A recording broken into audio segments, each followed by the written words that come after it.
Test ক্রিকেটকে লাল বলের cricket আর সীমিত ওভারের ক্রিকেটকে বলা হয় সাদা বলের ক্রিকেট। দিবারাত্রির টেস্টে অবশ্য গোলাপি বলেরও প্রচলন হয়েছে, তবে সীমিত ওভারের ক্রিকেটে গোলাপি বল এত কল্পনায়ও অসম্ভব। তবে পিএসএলে তাই দেখা গেল। পাকিস্তান সুপার লিগের উদ্বোধনী ম্যাচে গেল ২৬ মার্চ মুখোমুখি হয় হায়দ্রাবাদ কিংসম্যান ও ডিফেন্ডিং চ্যাম্পিয়ন লাহোর কালান্দার্স। নবাগত দল হায়দ্রাবাদ মাঠে নামে মেরুন রঙের জার্সি পরে। সেই জার্সি থেকে রং উঠে লেগে যায় বলের গায়ে, তাতে সাদা বল ধারণ করে গোলাপি বলের রূপ।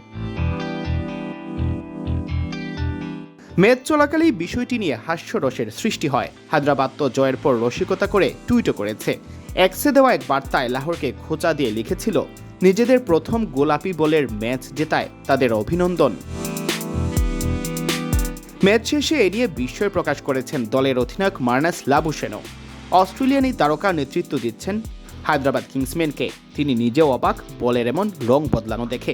শুধু অবাকই নন, কিছুটা যেন হতাশও হয়েছেন। লাবুশেন বলেন, দ্বিতীয় ওভারের পরপরই আম্পায়ারদের বলেছি বল তো পুরো লাল হয়ে গেছে, হচ্ছেটা কি? এটা কোনো কাপড় বা এমন কিছু থেকে লেগেছে। আগে কখনো এমন কিছু দেখিনি। আগে দেখেছি যখন ব্যাটে বল লাগতো বা পেডে লাগতো তখন একটু দাগ বসে যেতে।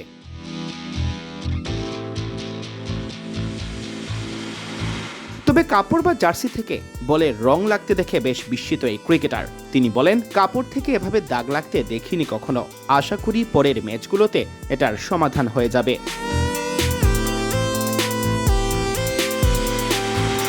ভারতীয় গণমাধ্যমে সাদা বলের গোলাপি হয়ে যাওয়া নিয়ে বেশ ঠাট্টা চলছে।